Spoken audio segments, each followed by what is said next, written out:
Darren Waller. All right, we're live. Another edition of the Manja Cast. Bob Papa, Chris Bizignano, and Darren Waller is no longer a rapper. He's a dolphin. I tell you the truth, Bob. When I saw that this morning, I saw Pelissero's tweet. I thought it was a fake account. I was like, nah, this can't be. And then I'm looking, I see Pelissero all the file. I'm like, wow, this is real. Darren Waller, he's back. And Joe Shane gets a sixth for him. That's amazing. So, I tell you what, Bob, I was thinking about before we came on here. Usually this time of year, the NFL is really not much to talk. GMs are on vacation with their wives. The coaches are usually on vacation. But the Miami Dolphins and the Pittsburgh Steelers, they don't know there's an offseason going on. They don't know this is a downtime going on. No, Steelers with a big trade, right? Miami is all over the news. Go ahead. There's business going on. Business, you know what? Maybe Waller's coming back because he suffers from that Italian disease that we all know well. Lack of funds. Lack of funds. I just said that to our great producer Lindsay before we went on. I said, well, you probably ran out of money. But let's start off with a little chin, my friend. Yep. Chin. We got the chin glasses. What are you drinking tonight? I'm still on the Dow. I didn't tag Dow. I went big time tonight because I don't drink white. You are big time. I don't drink white ever. Mm-hmm. But I love their reds, their cabs. But one of the few whites I'll drink is this right here, Farniente. This is a Farniente Chardonnay. Oh, that's a Napa. That's Napa, right? Yeah, Farniente is no joke. This is one of the only whites I'll drink. You know why I made white tonight? Because look what we got on the menu tonight. Show everybody. Linguine with clam sauce. Look at that. Where's the bread? Oh, I forgot the bread. You forgot the bread. You showed me the bread that day. Hang on. What are you doing? Look, you brought your A game with the wine. You bring your B game with the food. What the hell's that about? Let's go. Where's the bread? Which I thought was garlic bread, but you told me it wasn't. No, I took a loaf of bread, sliced it up, olive oil, salt, and pepper, baked it off in the oven so we can use this for a bruschetta if you want. Yeah. You can use it you can make a ricotta whip where you take a ricotta cheese, you put some milk in it, season it, whip it up with a fork. But we're going to use it tonight for our linguine clams. Little necks. We want little necks tonight. Little necks. And from what I understand, you made the zucchini like our good friend makes. Oh, the Benito zucchini? Benito, man. I heard you made the zucchini like him. Yeah, but not for this show. We'll do that. Not for this show, but from what I understand, you did make the zucchini and it came out like Benito's. So you got Jalen Ramsey getting traded. You got the NFLPA holding off conversations about an 18-game season. There's a lot of good. There's a lot of fun things. No, not good. Why? 17 is a weird number. Come on, Pop. Come on. It was 12. It was 14. It was 16. 17 makes no sense.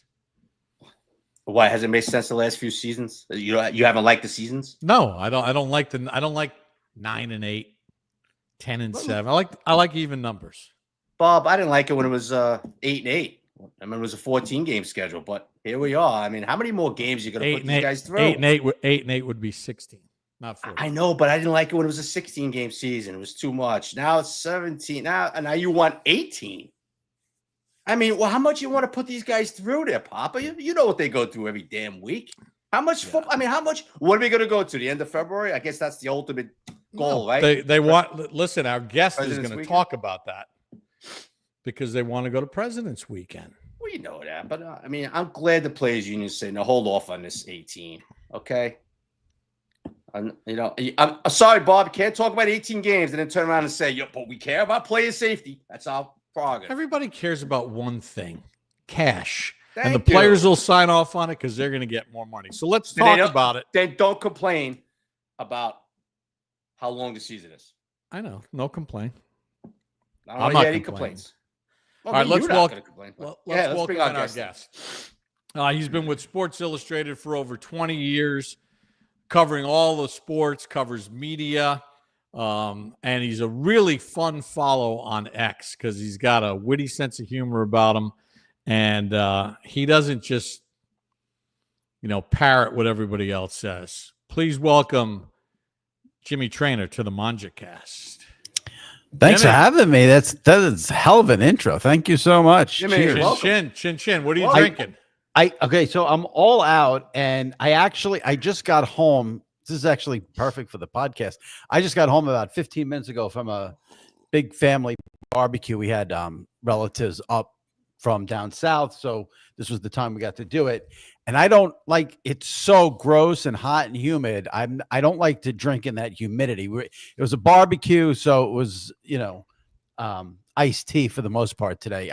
I cannot drink in the heat, so I apologize for not joining you guys. But it was a hot evening outside. All right, so you're a native New Yorker, but for our Yep. national audience, Yep. when you say we had family from down south, where do you I mean? meant Florida. Yeah, Florida. They were up for the 4th of July week, and one of my aunts decided to do a barbecue, and it's quite fascinating because given this podcast, you can probably appreciate this. I was scrolling through Instagram or TikTok, one of them yesterday, the day before, and I came across a video that said, when Americans do a barbecue and when the Italians do a barbecue. I saw that same thing. 3 hamburgers, 2 hot dogs. Fill me in, Pop. Fill me in, Jimmy, because I don't know this. Yeah, well, they say this is what it looks like when Americans have a barbecue, and there were like 3 hot dogs and 3 hamburgers on a grill, and then they say this is Italian, what it looks like when Italians have a barbecue, and the grill is completely filled. There's not a centimeter of space open, and it's sausage and steak, and I have to say, sometimes the stereotypes are true. I will never forget the first time I went to a barbecue at a friend's house who wasn't Italian, and the host asked me how many hamburgers I want. And I was so completely rattled. I've never been asked that question in my life. Italians just make 5,000 hamburgers, and whatever's left over goes home with everybody, and there's no counting. And I was so flustered by that question, and I was like, oh, okay, so this is how regular, normal people do it, and they don't go the gluttonous way of us Italians, dude. Jimmy, are you out in Long Island? I am. Okay, because I was going to say, because we couldn't get a barbecue in over here in Jersey, this part, because it's been raining for the last 3 damn hours. Yeah, it rained towards the end of us eating outside, so then we moved it inside, so yeah. Well, Jimmy, in your honor tonight. I saw that. I have to say, that looks A+, not A+. And here's what I love about that. The whole clams, not when I get a dish and it's just the chopped clams and you can tell they're maybe out of the can. No. That right there, that's an A+ dish right there. That is like, that's a dish you take a picture of and put on Instagram. That's how good that dish looks. Well, I made Michael K as a chicken parm guy, so I made him chicken parm. I made Phil Sims a carbonara. We made Judy Battista capellini rustico. We've made all kinds of things. So we found out what your dish was. Yep. But what I like to do with the guests, do you cook much? A little bit. bit. Have you That made is something I don't make. That's why I consider it one of my favorite dishes, because I don't make that. That to me is a dish that's better in a restaurant. If you find the right restaurant, that's a dish that I enjoy thoroughly in a restaurant.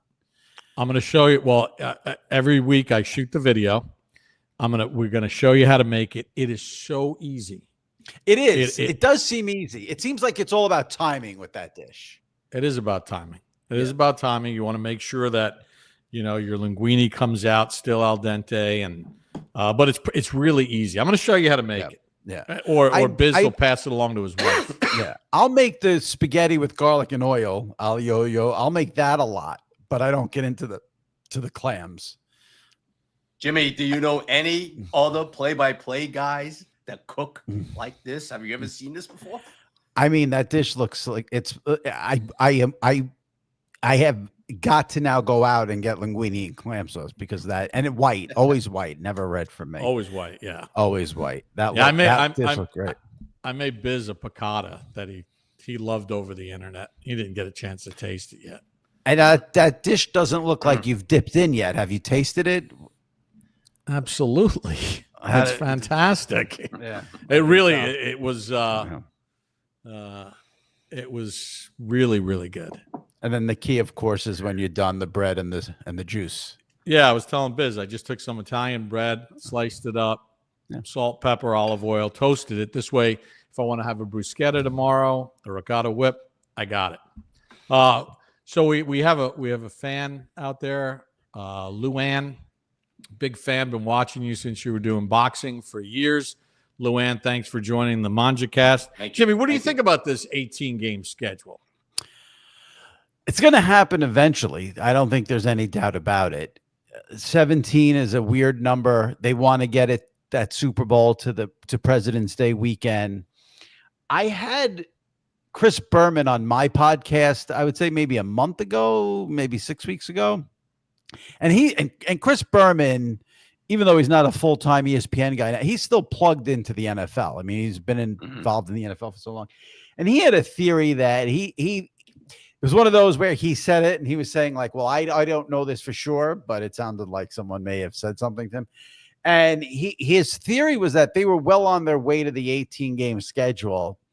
And then the DeMar Hamlin thing happened there in Cincinnati. And then, of course, when that happened, the focus again turns back to player safety.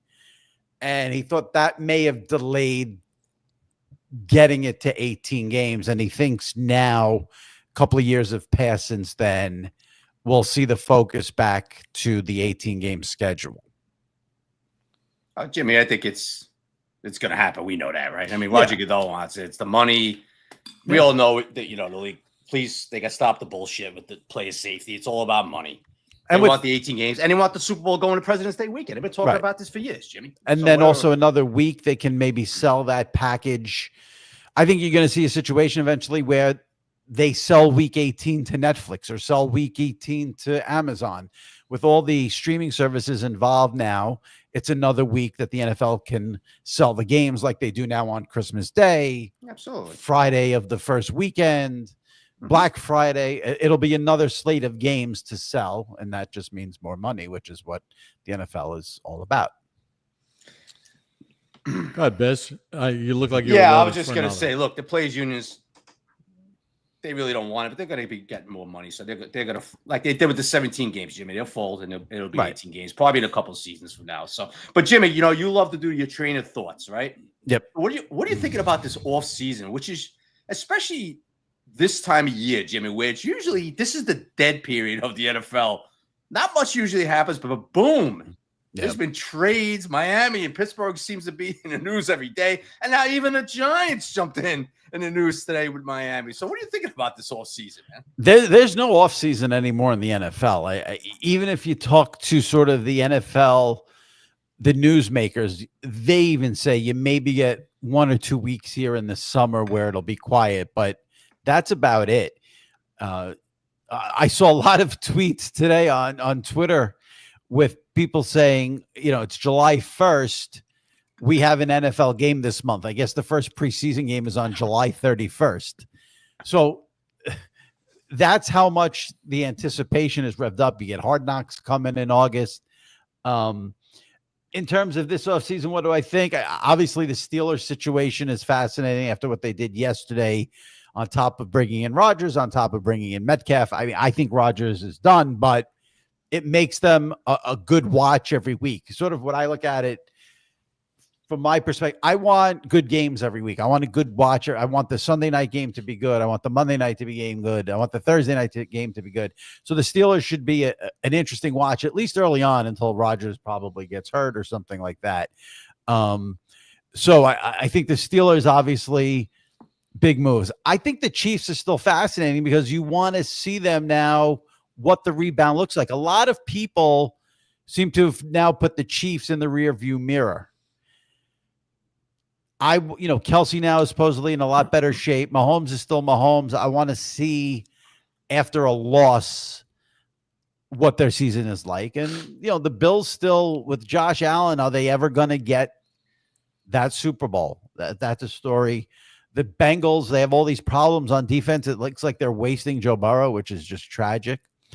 And right here in New York with Bob, here's my question for you, Bob. Is there any chance at all, even a 1% chance, that they would start Jaxson Dart week 1? Biz and I have talked about that a lot on the show.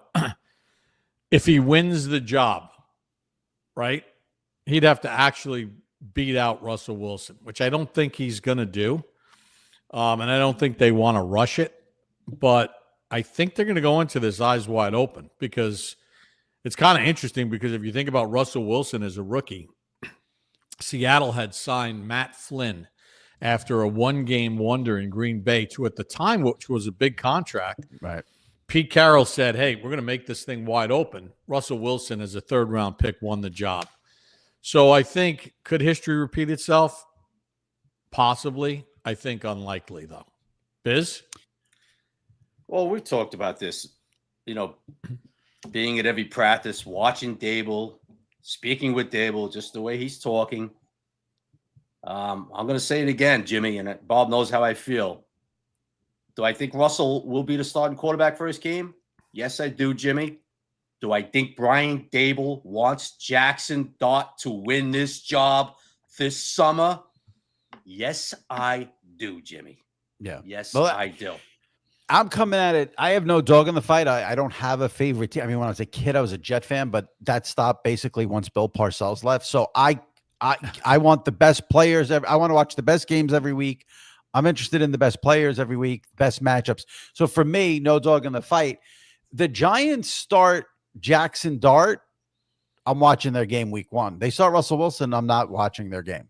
That's just me on the, I know what Russell Wilson is. Don't need to see it. Not going to be good for the Giants. So I hope it's Jaxson Dart from week 1. I really do.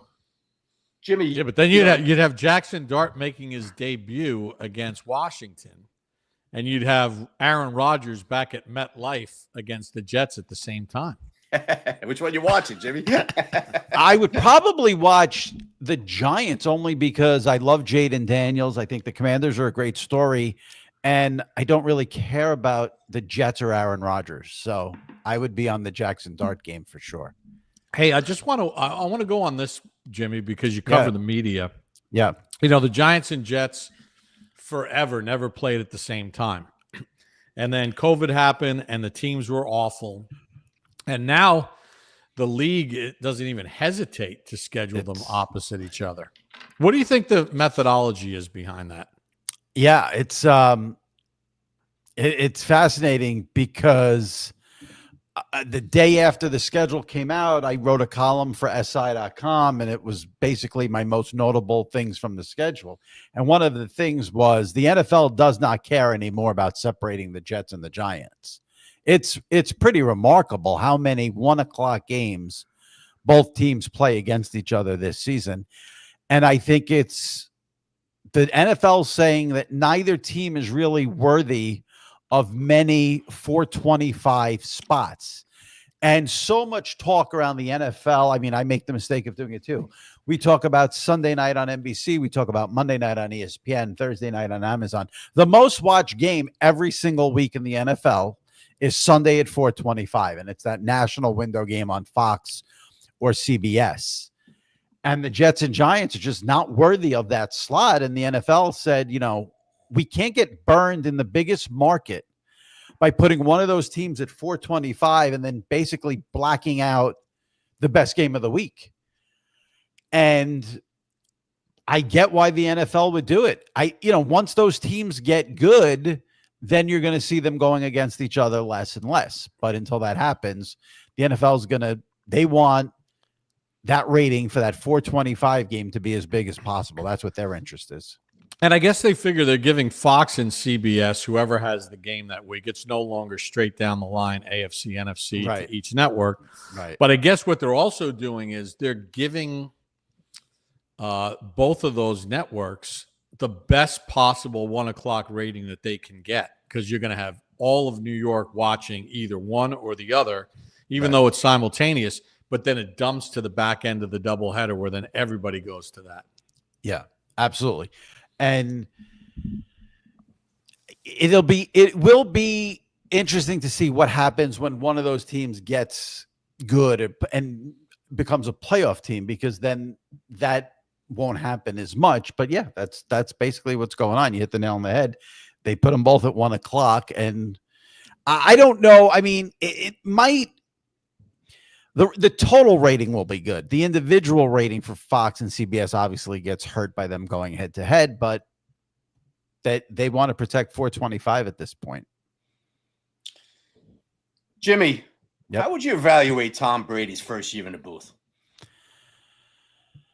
Not, I would say okay, not great, not terrible, okay. I thought it was fascinating that his first week, Cleveland, he was nervous and admitted he was nervous. I mean, here you have, this is Tom freaking Brady, all these Super Bowls, coolest guy in the room, this, that, and the other thing. And he admittedly was nervous. I thought he had some moments, but I ultimately thought the vibe I get watching him is that he's got a lot of people telling him what to do and what not to do. And he's not just letting it fly. And that's usually network TV for you there in sports. You have people who think they know best. And I've seen Tom interviewed many, many times where I thought this guy could be great in the booth. I predicted before the season he would be great, so I was wrong on that. And I do think he was unfairly critiqued, because the people who cover this stuff like me, every week we're evaluating his performance. We never did that with any other announcer, basically. But when you make $375 million, that's the result. Then you factor in, it was his first year. I don't care if he's Tom Brady or the 8th backup offensive lineman. You have to cut a guy slack in any job, in any profession, when it's his first year. So I think this year will be very telling. He's got a great play-by-play guy with him there in Kevin Burkhardt. I would love to see him loosen up. I think he was too tight, and I'd love to see him let it fly. But I don't know if Fox wants that. I think he's going to loosen up. I mean, the guys that produce and direct that game produce our Giants preseason games on NBC4 New York. They're tremendous. And I think it was a feeling out process. For everything that I was told by everybody on the team, he was all in from the very beginning. Yep. He works hard. And I think just like he was as a player, he's probably gone back and watched the broadcasts again, gone over everything, and I think he'll be able to relax. It was a hard spot for him, too, because he was replacing a guy in Greg Olsen that came out of nowhere and caught everybody's eye, and became a stud. So it was a kind of a tough situation to just jump in. It wasn't even like, at NBC where when they brought in, they had Phil Simms and Chris Collinsworth with Dick Enberg for that short time. And then Phil wound up going to CBS or ESPN, then CBS, the whole deal. But I think that Brady will find his footing. I really believe in him. I think he's going to be good. I do too. I don't want to, I'm not jumping ship yet. And I do think, you made the perfect point there about Olsen. So I think you had a lot of people before Tom even said a word week 1 in Cleveland. You had a lot of people that were off the bat not going to give him any leeway and automatically not like him because Greg Olsen was so good. And it comes off as if the big bad Tom Brady is making $375 million and he bumps poor Greg Olsen. And then the other factor is you're going to have several fan bases out there, especially in the AFC, whether it's the Jets or maybe the Colts. Their fans are automatically not going to like Tom Brady because he beat their team's brains in for 20 years. So he didn't come into it as Mr. Popularity because so many people, you have maybe some people with the Deflategate nonsense or whatever. There were people already who were not going to get a lot of people who were not going to give him a fair shake. Then he comes in. He's okay. He's not great. I think year 2 is going to be fascinating to see how he does with a year under his belt.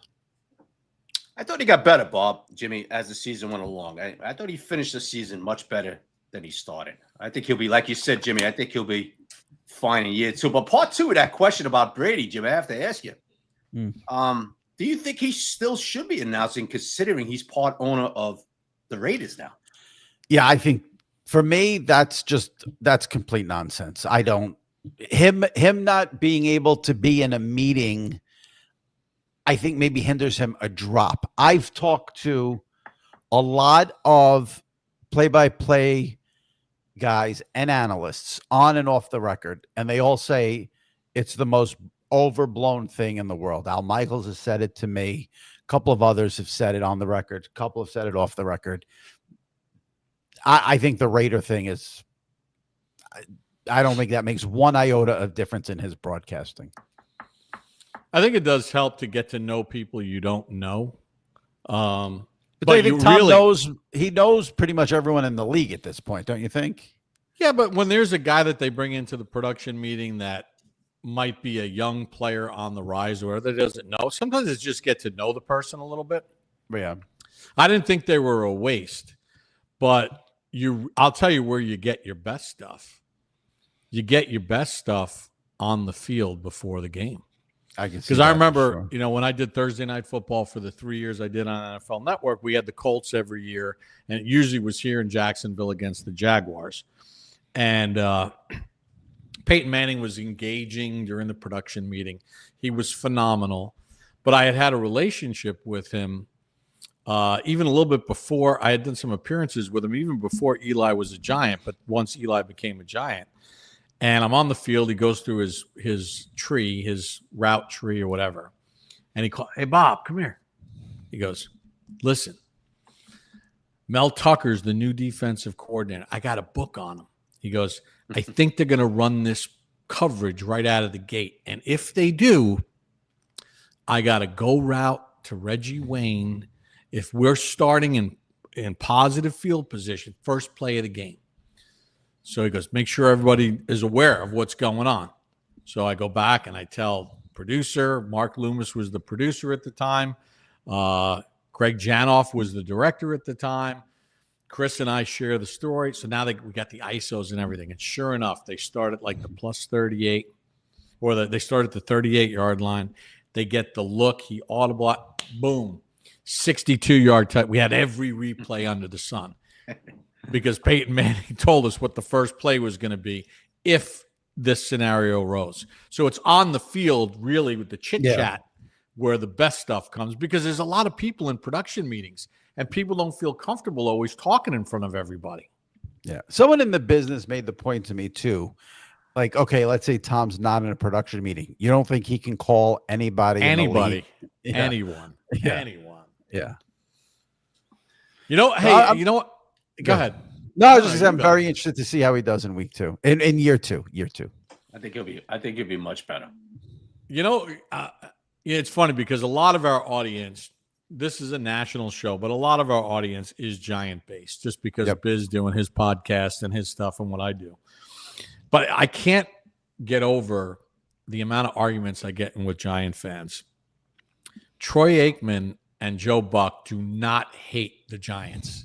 It's amazing how many people believe that they really believe hate the Giants when, like Joe has said a million times, we need the Giants to be good. We need them. All those years at Fox, we had them in the 4:30 window. Of course, NBC forever picked them off for Sunday Night Football to start the year and at the end of the year. He goes, we need them to be good. Why would I hate them? Yeah. Because some of my best calls are Giant games. It's so stupid. Yeah. I go on the premises, and I consider myself in this group. I mean, sports fans are deranged. They're not a rational bunch. We're not a rational bunch. The short for especially fans. When it comes to announcers. I'll just tell you this story because this to me sums it up perfectly. Joe Buck leaves Fox. He goes to ESPN. He's going to call Monday Night Football with Troy. Joe Davis replaces Joe Buck on MLB coverage. And the first World Series game, you go through Twitter and everyone's like, we miss Joe Buck. All those years people were bashing Joe Buck. There was a playoff game. There was a game He hates the Yankees. He God. hates the Yeah. Giants. There was a game. There was a week where Joe, when he was still at Fox, was doing a Thursday night football game. This was when Fox, I think, split the games with CBS. They had some sort of deal with that with Thursday night football. Joe Davis then on Fox was calling a baseball game. And people watching the baseball game on Twitter are ripping Joe Buck for his call of the baseball game, even though he was in Denver calling an NFL game. That's all you need to know. That sums it up right there. Yeah. So when fans start with this announcer's rooting for this one or this announcer's rooting for that one, I'm at the point where I've done this for so long, I don't take it seriously. I do think where fans would be surprised. What I've always said is, well, first of all, if I know Troy Aikman was a Cowboy, or I know the guy calling a Giant game was a Giant, okay, you might know they're going to have a lean, but you know it. I think what fans don't realize is you'll have a play-by-play guy or an analyst maybe pulling for a quarterback because that agent gives him information, or there's all these relationships with agents and PR people. That's the stuff that the fans don't know about that I think maybe skews someone. But okay, Troy played for the Cowboys 20 years ago. Does he want the Cowboys to be good? Yes, I'm sure. But is he altering his calls of games? Absolutely not. No, he's usually more critical in a lot of ways. He's the one guy who is, yeah, for sure. Listen, when doing Thursday night football for the time that I did it, doing golf on Golf Channel, here's what people don't realize. Here's what we root for. We root for an unbelievable leaderboard or a close game, and we root for the game to go down to the wire, right? And there's no overtime or no playoff, because we have a car service or we have a way to get out in order to get home that night to see our families the next day. Right. So it's like, give me a great game. I'm not really caring who wins. Give me an unbelievable finish and no OT, no playoff in golf, so I can get home. And that's what they're thinking. And especially, I think, for you guys, the play-by-play guys, you want to be able to make that memorable call in the final seconds of a game. If you have a blowout, that's it. You're done. No one cares about what you're saying, but you get that. You want to make that signature call. Yeah, well, it's something. We're anybody who's doing what I do or we're sports fans. We just want a great game. I've never thought about it as I want to make the call. I want to be part of something unbelievable. Right. And then chronicle it and get out of there. Right. Well, just in terms of Joe Buck, I always think about, he had that call in the Minnesota playoff game, the Stephon Diggs down the sideline touchdown. That's maybe the greatest call of his career. He's not rooting for a specific team. He's rooting to be able to. Now, he's not saying, "Oh, let me get that call. Let me become part of the story." But that's what happens in this day and age of social media. You make a big call, the call gets a life of its own. Well, it's the Gus Johnson effect. Yeah. As opposed to the Pat Summerall effect. Yeah. Or the Dick Enberg effect. Yeah. That's definitely changed for sure. Pop, you forgot him. Go ahead. Go ahead, Jimmy. No, I was going to say, we forgot one other guy who hates the Giants, too. The fans love to say this. Collinsworth. For some reason, fans are always on Twitter. Oh, Collinsworth hates the Giants. Collinsworth hates the Giants. Now, that's bizarre because Chris has never knocked anyone in the history of doing these games. So that's surprising. So read it all the time. I'll never forget, what was it, 2 or 3 years ago, the Chiefs played the Jets on a Sunday night, and it was when the Taylor Swift thing first started happening. And I mean, you would have thought Zach Wilson was Tom Brady based on the way Chris was talking about him in that game. So I find it hard to believe he's been negative towards the Giants. The Giant fans would get that impression. No. Hey, Jimmy, I got a question for you. Yeah. Well, I got to do this ad first. BetOnline continues to be your number one source for your betting needs. Baseball full swing, football around the corner. BetOnline has ways to stay in the action, latest odds, news, scores, live in-game betting, MLB, UFC, tennis, NFL futures. BetOnline remains your number one source for sports wagering. In between games, you can go to their online casino, Bet online, top Vegas style games, poker, live casino. Head to the website today. Take advantage of the industry's leading VIP program, level up bonuses and weekly cash boosts. Bet online, the game starts here. So, how did you get into this? Because we like the backstory. We got a Joe Shane story that he never told before on the air. How'd you get into this?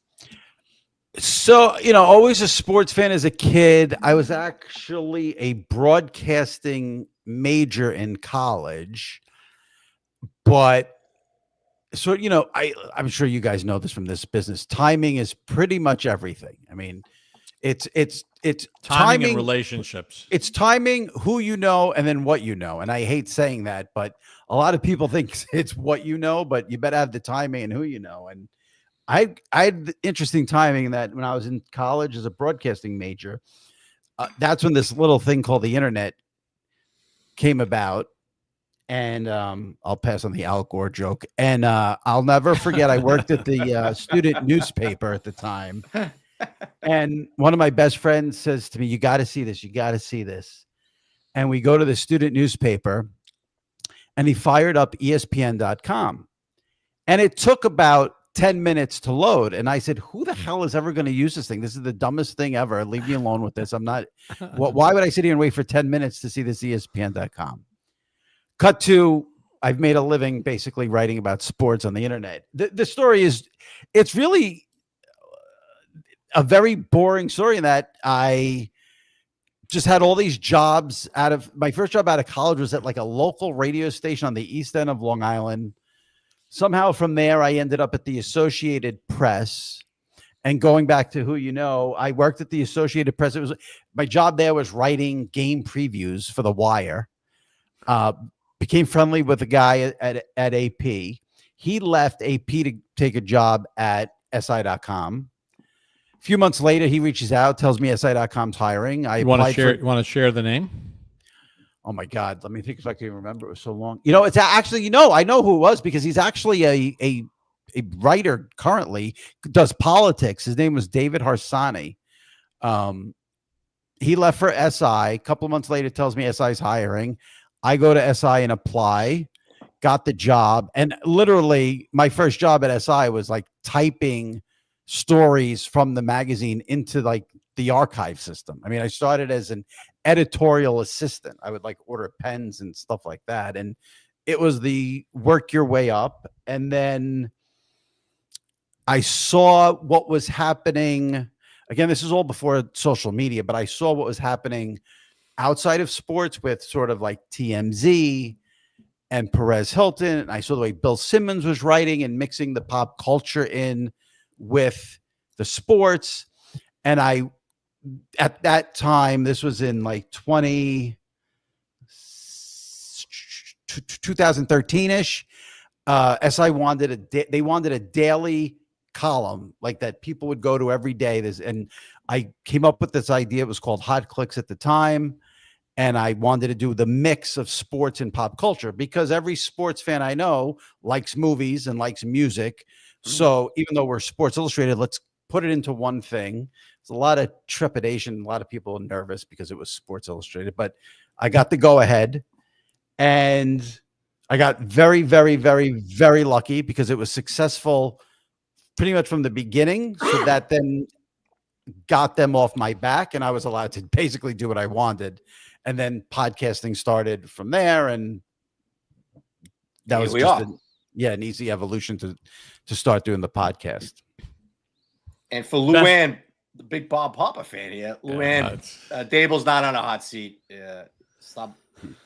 He's not on a hot seat. Either was Joe Shane. I know that's the narrative for a lot of people in this area, but a hot seat in July. That's rough. Well, that's rough. It was hot as Jimmy's barbecue tonight. Yeah. If you listen to Jimmy, a lot of people, they think Jimmy, let me ask you this.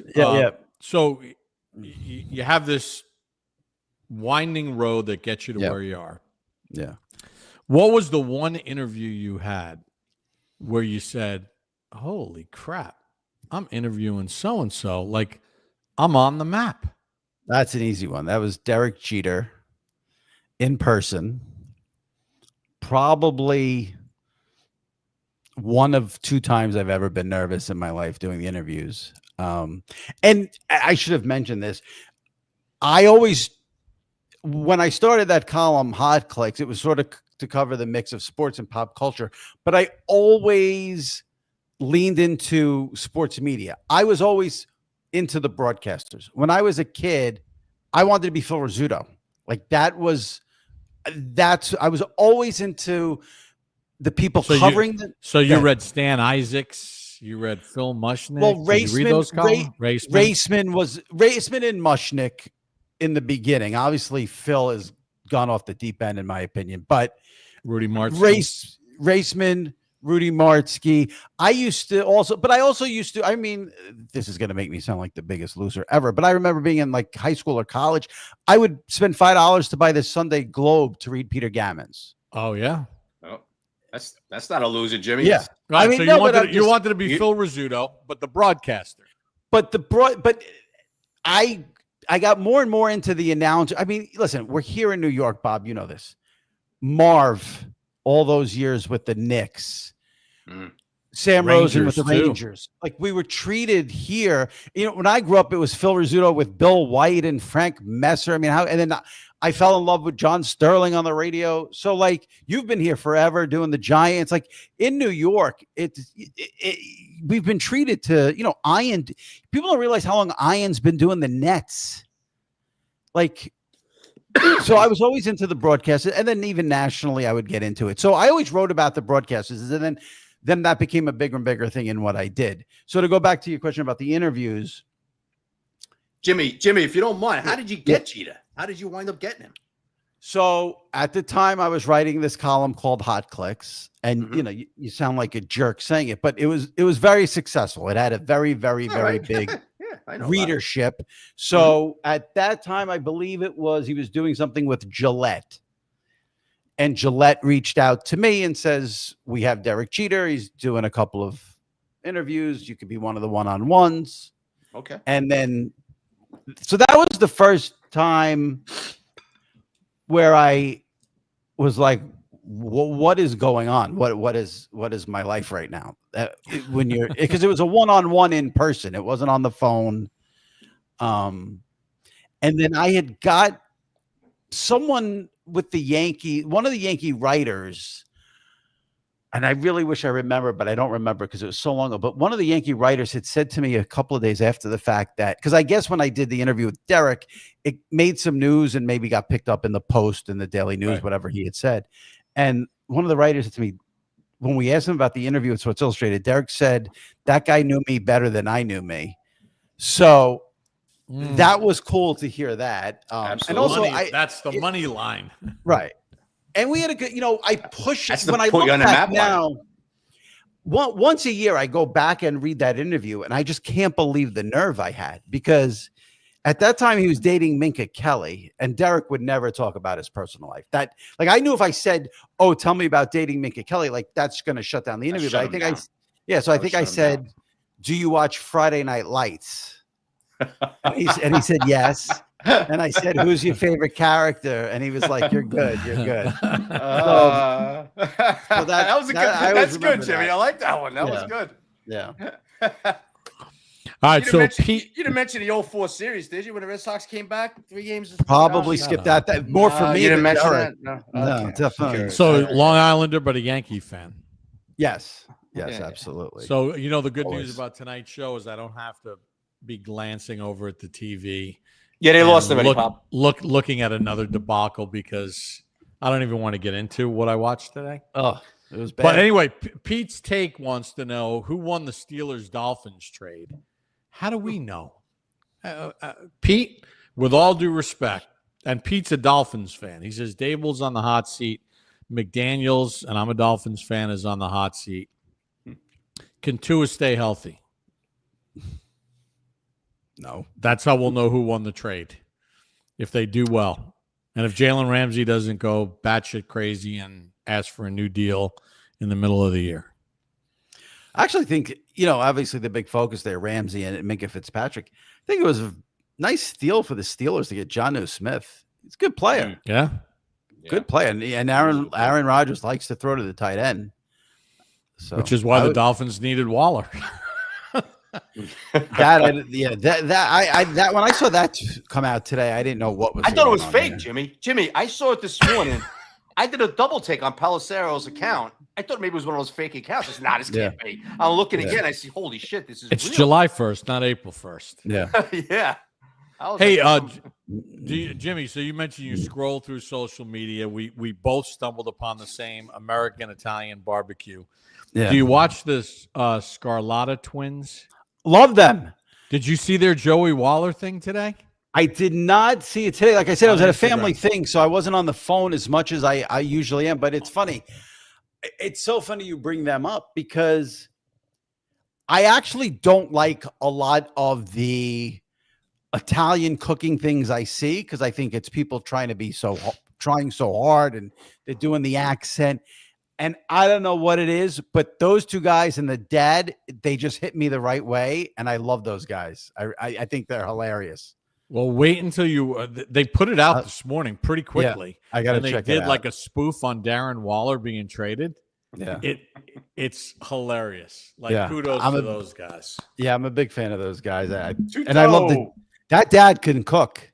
That dad can cook. If you watch he can cook. He does a nice job. Tuto weighed in from where's he in South Africa? Wow, he's playing his rugby. Tuto. He's got his rugby team in South Africa. Mashi Bahar wants to know, do you think there's a 9:30 slate every week? ESPN, NFL Network, CBS. What do you think? Do they cancel the pregame show? I absolutely think that's coming. I think they'll still roll with the pregame shows because you're not going to get a good game every week guaranteed, and not every game will be. Maybe they go to 12:30 to 1 instead of 12 to 1. But the NFL, I've said this a couple of times now on my podcast. I don't understand why the NFL thinks that anybody here, at least, cares in any way, shape, or form about their international games, but they love to pump up and promote the international games. Who cares if two teams are playing in Brazil at 9:30 on a Sunday morning, unless you're one of these nuts who wants to go to the game. But the NFL clearly is all in on international, and I think sooner or later, again, what happens if they can get 18 games or 17 games at 9:30 in the morning?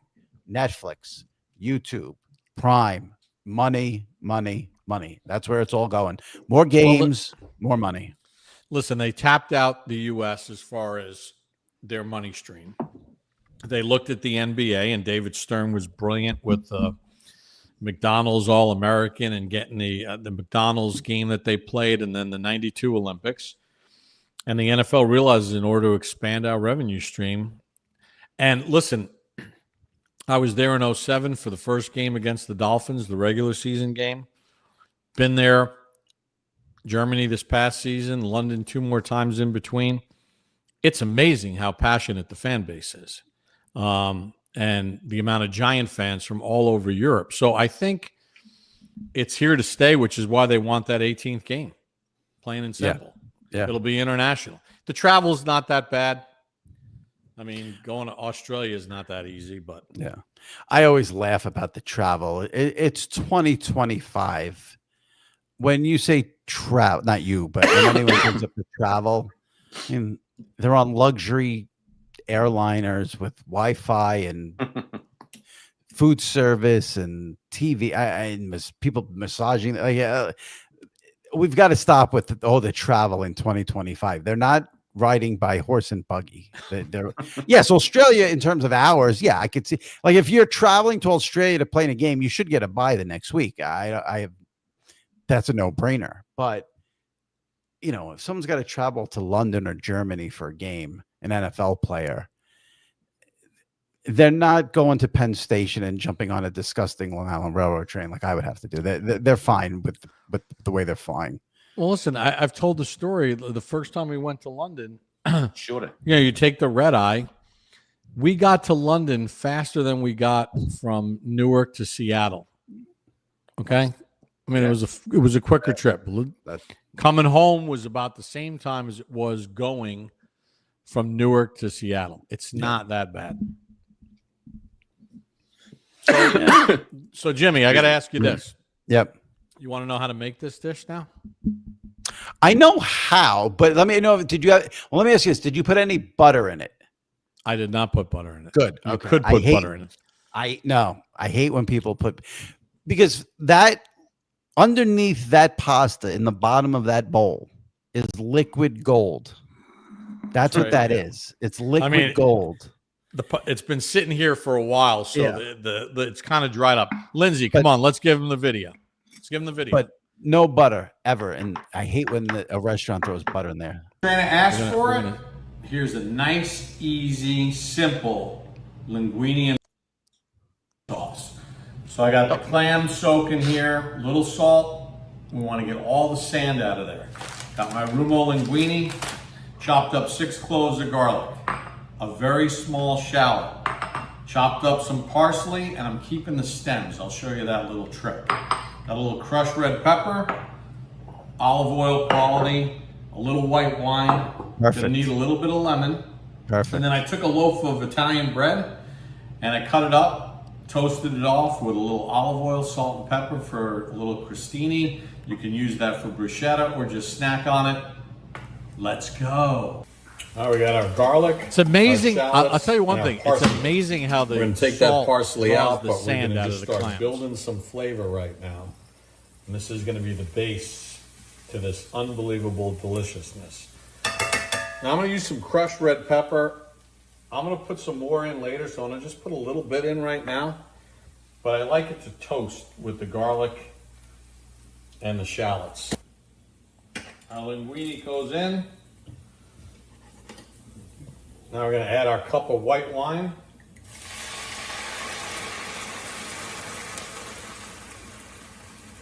Maybe a little more than a cup. Now I'm going to take a half a lemon. You like the Nikki Cash Clam cash sandwich only is shirt? Completely clean. I'm going to hit it with a good hunk of that fresh parsley that I chopped up. Now you get the lid on it, and they're ready to go once they open. All opened up beautifully. Once they open, you know they're done. Now, How long did that take for them to open? 5 I always minutes. like them in the shells. So That's I'm how gonna I take like these it. out. Yes. Linguine In the is shell. Yes. Absolutely. cooked nice Yes. and al dente, and we want this pasta water because the pasta water always helps thicken things up a little bit. I want to dive in that pan. You can make We're this, gonna just Jimmy. let Make I it know, this I weekend. know. Continue to cook. Oh, I'm getting it tomorrow. Gonna just soak in all of the flavors. Now we put our clams back in. With any juice that's in there. Just bring this all together. I can Guess smell it. what? We're ready to plate. We've got So some good. pasta. Now Nice, we're gonna easy take all meal. those beautiful Nice clams. bowl. It's so easy to make. So easy to make. It's the cleaning of the clams Can't is the most forget important this thing. part. Yeah. Look at this sauce. This is your liquid gold, Jimmy. with the Right there. garlic Right here. and the shallots and the No clam butter. juice. Oh, So I'm gonna perfect. Sprinkle that right over the top. I kind of wish you did put butter Kinda because then I wouldn't bathe want in it. Take a little fresh parsley. Biz, remember what we did at Benito's? Yes, sir. That basil olive oil. I took some fresh So I made some basil blanched olive it, oil. Then put it in some ice bath. Mixed it with some olive oil. I'm gonna finish Jimmy, this with is a the little final of that touch on right here, top. Jimmy. Perfect. Take our Insane. crostini, Yep. You better have that bread. linguine with white clam sauce. Now, you're saying That's perfect. What I about mean, the that is- Reggiano No. Out. or the Locatelli? No. In my family, there was a hard, fast rule in my Italian family. You never cheese Never. fish. So, no cheese. I'll- Bon appetit. No, never put. I'll tell you though, a place where I get that a lot by me, one of my favorite restaurants, what they put on top is some toasted breadcrumb, which is a really good touch. Oh, if yeah. you ever want to do that. Yep. But no cheese. No cheese. Never any crunch- cheese though. I can crunch up the crostini and you got the toasted Yeah. breadcrumb. Here's what's Jimmy, funny about you're gonna the make bread. you're gonna make that. I'll go get it. I'll enjoy it more. Then the cleanup. Here's my thing about cooking, especially something like that. You do the prep, whatever it is, a half an hour maybe. 40 minutes with the cleaning. You cook it for another 15, 20 minutes, 15, the water boiling for the pasta. You eat it in 5, and then you got to do a half-hour cleanup. The ratio of the cooking and cleaning to the eating is way skewed when you cook, especially a great dish like that. But, it's funny. I got to say, looking at that bread, because it looks good. When I got the email asking about my favorite Italian dish, I said linguine with white clam sauce pretty quickly, because that really is my go-to. I'm not a huge red sauce. It's out. My mom makes a red sauce and my aunt, but out in restaurants, it's very risky. And then I was thinking about it, and I said, you know what really is, if you think about it, my favorite Italian dish, just bread. Just give me there's just nothing better than bread. I mean, it was that bread, like you don't think of it as a dish, but if they had to get rid of every other food and they kept bread, I'd be happy. So olive oil, salt, and pepper. Yeah. Put it on a baking sheet. Yeah, that I do a lot. So now I use this for the linguine and white clam sauce. Yep. You ever do? I learned the trick from Lydia Bastianich. I'm sure you're familiar with. You rub the garlic. You don't put like garlic on. You just rub garlic on the at the end when it's hot. I'll take a cherry tomato. I'll take a garlic. Okay, but so I make these neutral. So now I can use it for this. Yep, perfect. I can use it if I want to have bruschetta tomorrow. I take a ricotta cheese. I pour some milk in it, a little salt, and then you can put tarragon. You can put whatever herb you want. Make a little spread on that. Yep. Today for lunch, I was hungry. I took a nice ripe avocado. I smashed it with salt, pepper, a little lime, and I had 2 hard-boiled eggs that I sliced up, and I used this because if you put the garlic and the tomato on all of them, then they're typecast. Yeah. So Jimmy, where's your go-to place? Well, so out here on Long Island, I've got a place fairly close to me. It's in Carl Place. It's called Rialto. Rialto. Okay. They make an unbelievable linguine and white clam sauce. They make a great Caesar salad. So that's my favorite place. And then I have another place called Ivorone Kitchen that's in Plainview.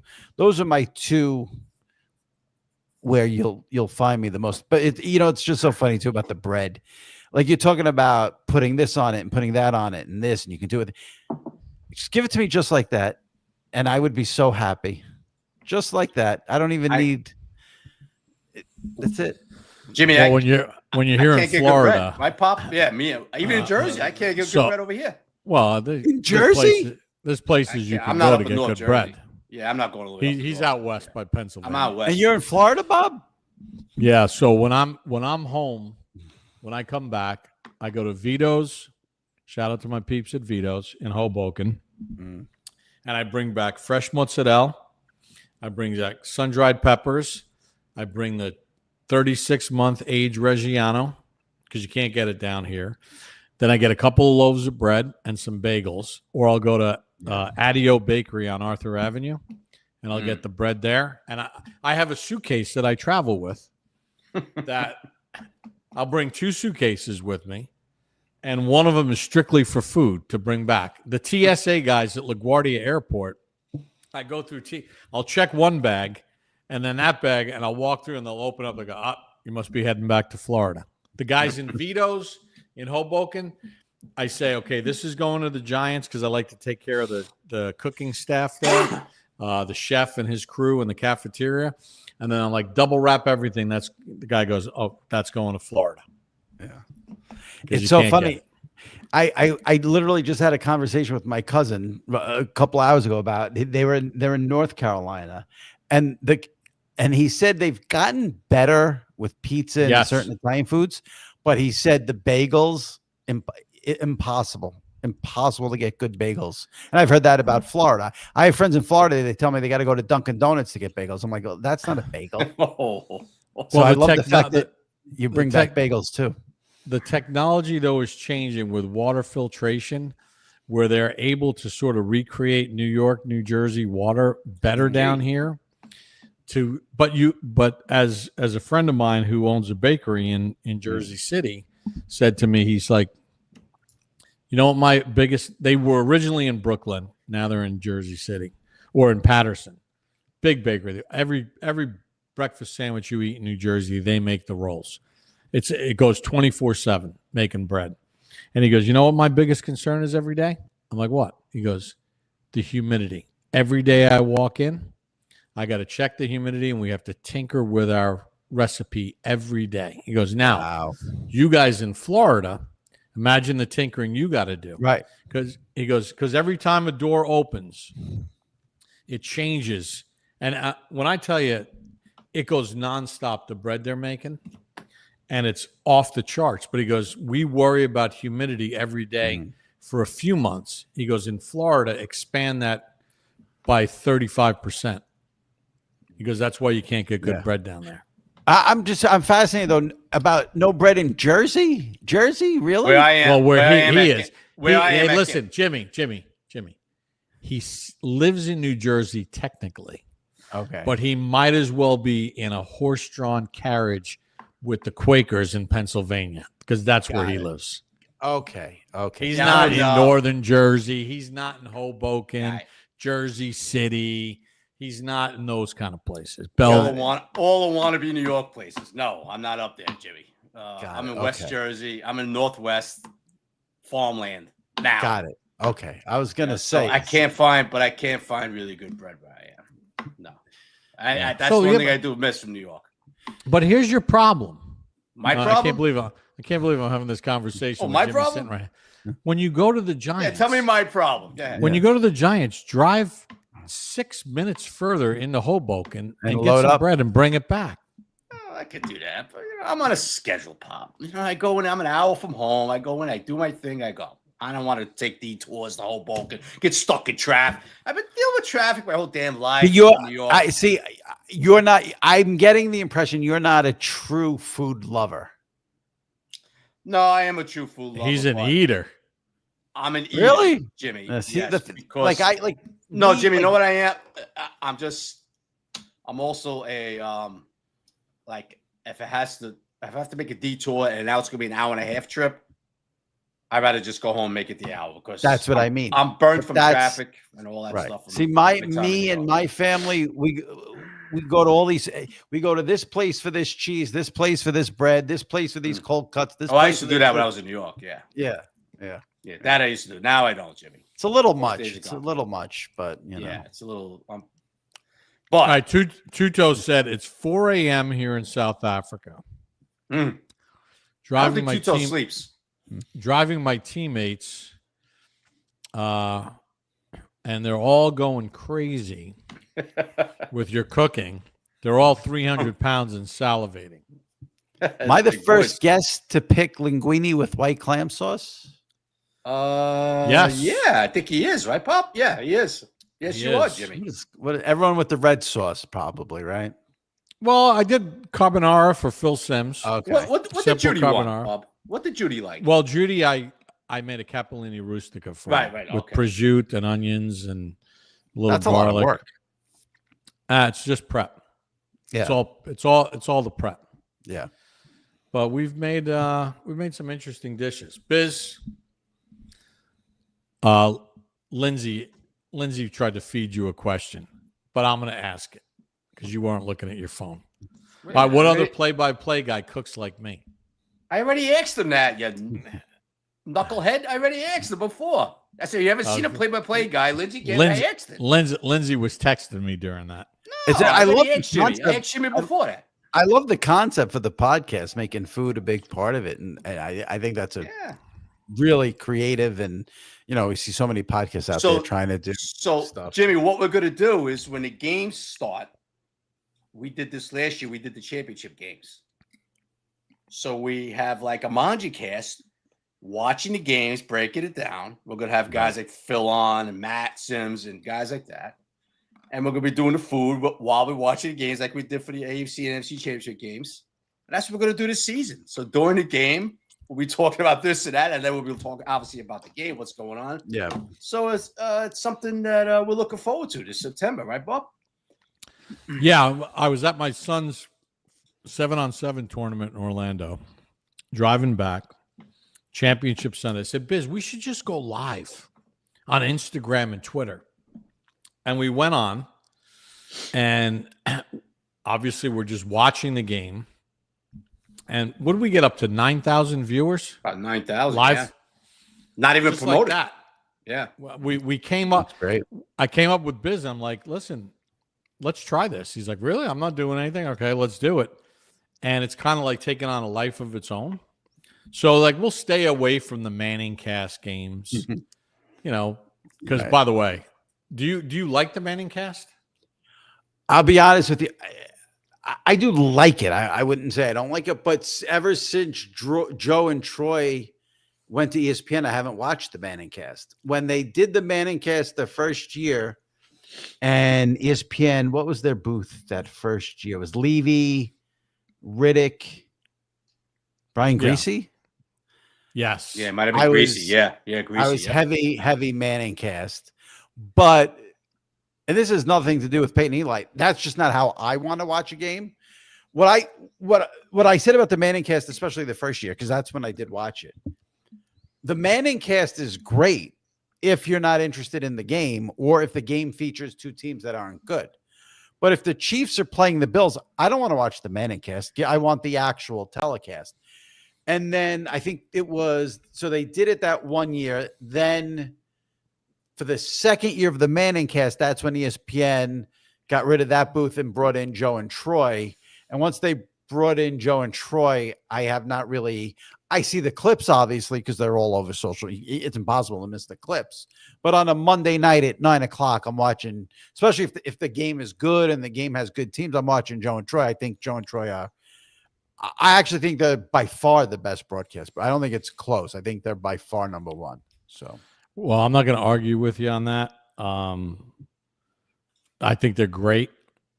Here's my thing about the Manning cast. I think if you're a football junkie like Biz and I are, and really into X's and O's, and I've said this to Eli, the Manning cast is phenomenal. Like when Belichick was on for the first quarter or whatever, and when they have in the fourth quarter, they have a starting quarterback in the NFL, and they're seeing things that Troy and Joe can't get to because they're appealing to a full audience, right? They got to throw in the specialty graphics. They got to throw in all this stuff. If you're a football junkie, X's and O's, like what was he seeing? Why did he make that read? Why? The Manning cast is second to none. It's as soon as the celebrity comes on, I'm out. Well, I was just going to say the counter to that. And I remember the first year they would have 4 guests per episode. And I remember writing columns and saying on my podcast, you need less guests, not more. Let it be the Peyton and Eli show. The best part of the Manning cast is Peyton and Eli. And what would kill me about the Manning cast, like you said, okay, close game, something big happens. And I got Kevin Hart on screen. I don't not what we need. Give me Peyton and Eli. So and I think, listen, it's a risk going into it because you don't know if a game is going to be close or not. They should have no guests in the fourth quarter. That fourth quarter should be Peyton and Eli. Give me what you think coaches are doing with clock management, timeouts, strategy, and all that. And instead, it's here's what's it, Rob Riggle. Yeah, exactly. It should never be on in the fourth quarter. But I remember there was one game that was pretty close, and a team was down by the goal line, and Eli yells out, "Okay, the one thing you got to remember here: never go hard count and goal line, because if somebody jumps, and sure enough, the right tackle jumps, and so, you can't go hard count on goal line because now you're setting yourself back." That's money right there. It was brilliant. And like sometimes I feel like I'm cheating on Joe and Troy because I love those guys so much. It was so much easier when they had a bad booth. Yeah, exactly. But it's It's a lot of fun to watch. But as soon as a celebrity comes on, I usually check out. Yeah, I don't blame you. I'm just curious, Bob, because you said you're in Florida. So are you there for the summer and then you come like for doing the games? Do you come back to Jersey? I'm a commuter. So you're in Florida even during the football season? I commute. Yeah. Wow. I commute to the games, stay during the week for the Dable show, get all my responsibilities, shoot home for a couple days, then shoot back out. And you find that is it no problem? A little bit of a pain in the ass? Like what? I never have a home game. I never had. Right. The only time I had a home game was when the Giants played the Jags down here the first year we moved down here. Right. But it's a good lifestyle. It's good for our son. Yeah. Gets to play sports year round, and the weather's good, and I never have to shovel snow. What you come up Friday or Saturday during the season? Depends on my kid's schedule. Oh, that's nice that you could have that much flexibility. That's great. Yeah. I didn't know if you do the meetings on Saturdays or something like that. Well, in radio, there's no production meetings. So you don't have any production meetings at all? No. So Wow. Banks and I will do the TV show with Dable. Yep. I'll do the radio pregame show with Dable Friday morning. And I'm in the cafeteria early in the week, so we're shooting the shit, whatever. I'm talking with everybody that I need to talk to, and I'm either meeting the team at the hotel on the road or meeting the team when I get there on Saturday for the walkthrough, and I'm in the facility. So, yeah, there's no production meeting with the visitors. So on a Sunday, so if the Go ahead. Giants are playing Sunday at 1, what time are you on a plane back to Florida? Well, I can't because we have to tape the Dable show on either right. Monday or Tuesday. He Got it, moved it to got it. Tuesday, so I'm there Monday and Tuesday. Got it. So usually I'm on the 7:30 flight back. Got it. But you know what the coolest part is? I've been able to not reconnect, but spend more time with my parents because I stay with them when I come up. Oh, okay. So I send Biz all the pictures of the meals that we eat. Yeah, Jimmy, every damn Sunday night he's sending me just freaking pictures of all his food and oh my Saturday. God. My mom makes the best clams you've ever had in your life. Oof, God. You like baked clams, Jimmy? Love them. Love them. Love them. That You know what, Biz? During the Yeah. fall, when we do a live manja cast from my parents' house, I'm gonna have my mom make the clams. Oh, you gotta have it make those clams. She can't give away her secret though. yeah. Oh no, Pop! I'm telling you right now, I'm going from Giant Stadium right to your mom's house this fall. Too far out of your way. I love What do you mean baked it's too clams. far out of my way? She's an hour away. Listen, we got to let Jimmy go. He's at a barbecue all Jimmy, day. thank you, brother. Sweating his ass off. It was hot Drinking iced until the tea. rain came. You didn't even have a beer while you were No, there? no, I did not. If as soon as I have that first glass of wine, my temperatures go, my face right away. I get that heat rush, and I was like, I'm not dealing with this. Then the rain came, and like the temperature dropped, but the humidity. We don't. Humidity went. It's unbearable here. The humidity, unbearable Yeah. every But day. Jimmy, That's why you got to find Schaefer in a can because it's like drinking water. Yeah, that's what I need is water. Jimmy, do you cook anything? Yeah, like I you know what I like to make because like the clams, like you said, it could get a little, but I like to do I do pasta with broccoli a lot. I'll do the spaghetti with the garlic and oil a lot. I'll cheat. I have an Italian deli here, not here, but about 10, 15 minutes from where I live, that makes a great meat sauce. I don't like the bolognese with the cream. I like a meat sauce without the cream. So I buy without the theirs. cream. They sell it by the quart, and then I'll make all sorts of pastas and throw it. And then I grill a lot, steaks and sausage and burgers and all that. So Biz learned how to make a meat sauce at Benito's restaurant in Union, New Jersey. No cream. No cream, Jimmy. no cream. I don't know what it is. I'm not but having bolognese with cream. No. Yeah, and then Biz, when I made the lasagna for Easter, I made my own fresh pasta, the whole deal. I made the bolognese. There's no cream. There's no cream in that. There's no cream. A lot of places put a lot of places on the menu it says a touch of cream, and I'm like, I don't even want the touch. No, I don't want the touch. I want. If you're none. touching the cream, I'm touching something else on the menu. It just skeeves me out when they make and Exactly. it turns the sauce orange. Yeah. I As soon as I look at that, Jimmy, I don't want nothing to do with it. yeah, Nothing. that's how I am. That's how Well, I on am. one And of it's the same future- thing with the butter, like no butter in that. Bob did it right, so I'm. Well, one of the future episodes, we cooked in Benito's Kitchen in Union, my only Italian restaurant that I really like to eat in, and no cream. Biz learned how to make a bolognese. Yeah, no cream. He used a lot of red wine though. Holy shit! Oh my God, Jimmy. He put Almost like a bottle, right? and a half. And a half. Well, 5 pounds, he puts a bottle and a half, Jimmy. When he makes 5 pounds, he puts It a was bottle. good. That's not crazy, probably not crazy. No, because it cooks down if it's 5 Yeah. pounds of beef. All right, because so you make who's a on your regular pod? Go ahead. Who's on your podcast this week? Yeah, I've got Jeremy Schaap from ESPN on the podcast this week. Good chance to plug this because you got a lot of New Yorkers here with the Giants. Yeah. The ESPN, they're gonna have it's July 13th. They're airing a doc on Jim Abbott's no hitter when he was with the Yankees. Jim Abbott, obviously born with one hand. Jeremy Schaap does the E60. He sits down with Jim Abbott. They rewatch the no hitter in Yankee Stadium. I saw a screener of it last night, taped with Jeremy this afternoon. So that's not the whole podcast, but that was sort of the ramp to get him on the podcast, was to talk about this Jim Abbott E60 that I watched, and it's excellent. And then talked about sort of the state of journalism, and ESPN is so heavy with McAfee and Stephen A. Where does Jeremy Schaap fit into that? And his dad, and that infamous Bobby Knight interview where Knight says to Jeremy Schaap, "You got a long way to go to be as good as your father." So it's a good interview with Jeremy. He's become as good as his father. Yeah, he's very good. He's like one of the last few journalists. Journalism's dead.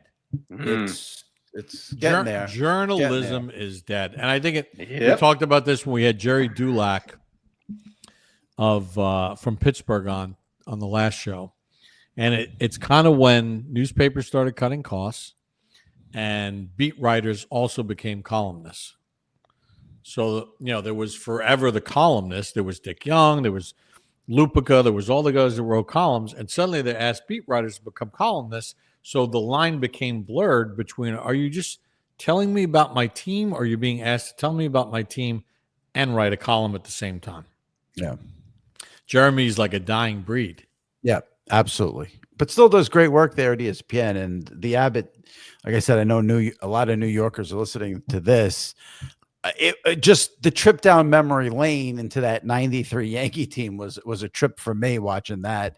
And then obviously you have this phenomenal story about Jim Abbott throwing the no-hitter there and being an inspiration. So Jeremy Schaap's on my podcast this week. Thank you for letting me plug that. And when's that drop?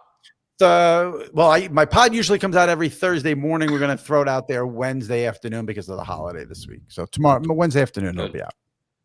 Now, here's the one sad part about it. Yep. Even though I haven't seen it. Yeah. You sat in Yankee Stadium with Jim Abbott. But is it really Yankee Stadium? No, it is not. Absolutely not. No. No. And you feel that in the doc because the no-hitter obviously was thrown in old Yankee Stadium. And you see, the real Yankee Stadium. Yeah. And me as a diehard Yankee fan, I see old Yankee Stadium and I just get aggravated with what the new stadium is, which is not good. You know what? I will say the one thing about it, if you have a 10-year-old like I do, and I took my grown kids to the old Yankee Stadium, it is kid friendly. So ain't parent friendly because you probably spend $1,000 by the time you're out of there. That's true. But like at least when you went to the old stadium, if you went to a concession stand during the game with the old cement cinder block walls, you're in the, at least now as you stand online for an inordinate amount of time to get popcorn, at least I could still watch the game. Right. Yeah. Jimmy, we appreciate it. Yeah, Jimmy, really appreciate your time, man. I tried my to get pleasure. some work done. This was great great stuff as always. Kudos. Yep. And we're looking forward to the Jeremy Schaap podcast dropping. Yeah. Usually on Thursdays because of 4th of July. It's going to drop a little early on Yep. Wednesday. Thanks for having me. This Jimmy, was fun. just tell us where you can find you at X. At Jimmy Traina. Very simple. Same, SI.com, Jimmy Traina, Instagram, all that stuff. And appreciate it. And Bob, no butter.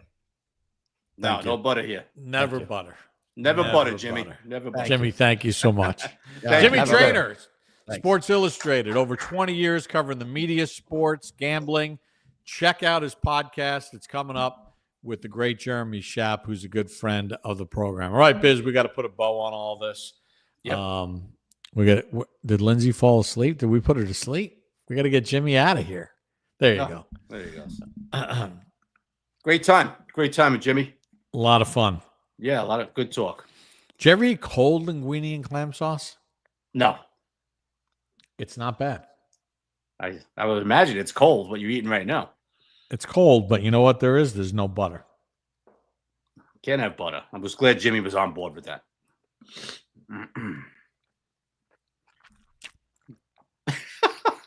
Sean Jackson wants to know.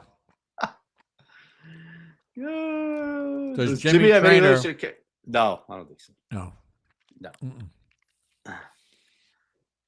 So I had give me the your privilege of, hold on here. Mark Thompson, who's a really good dude, had the privilege of having dinner with Tibbs and Burns in Barbados last Thursday night. Pretty funny because Jerry Foley, my podcast partner, the Giant Insider, saw Tibbs at Newark Sunday night. So I guess Tibbs was on her way back, just coming back to Jersey. Okay, so folks, there's something right there. As much money as NFL players make,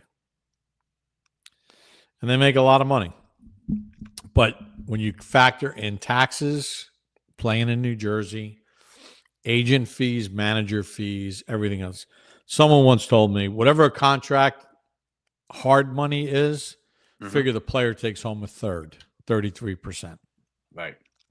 So if I'm going to make $10 million this year, I'm taking home 3.5, maybe 4. They're not, Unless you live in the state where you live.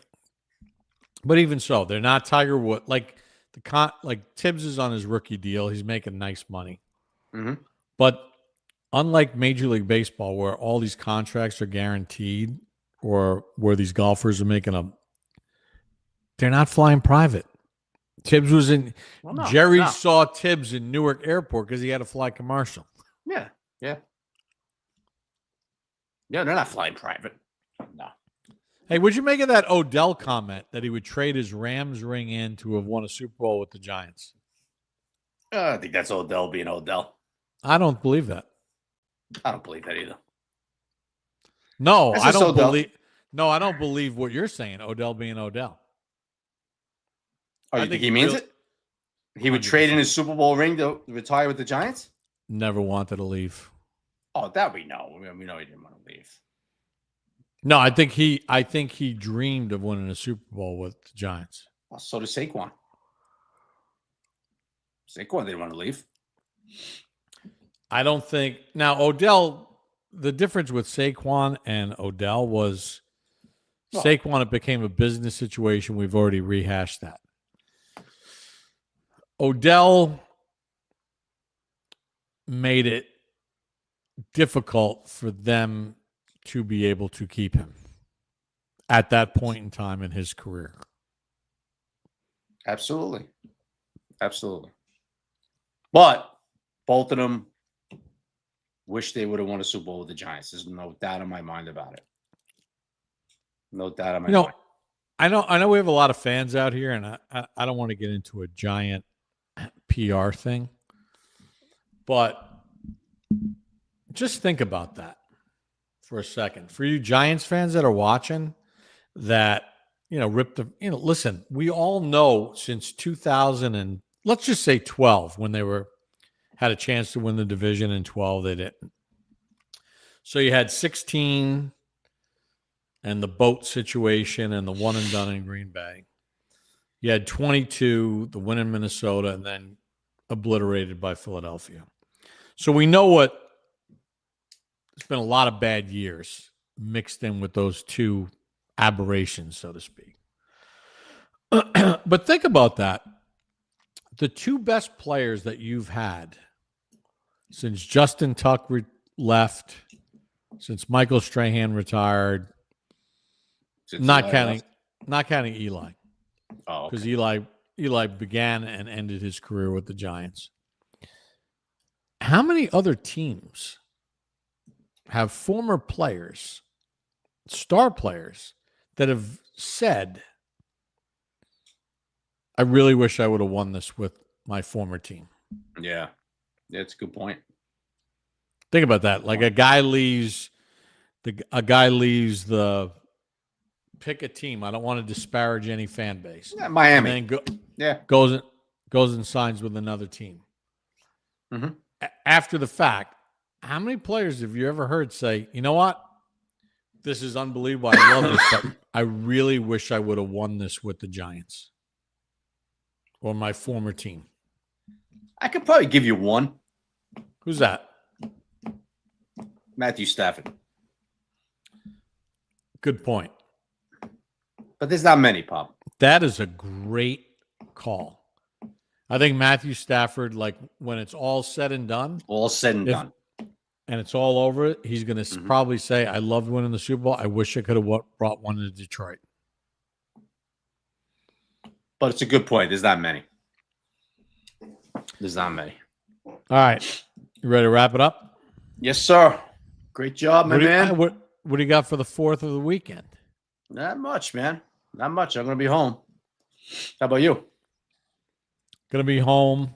Got a little golf plan.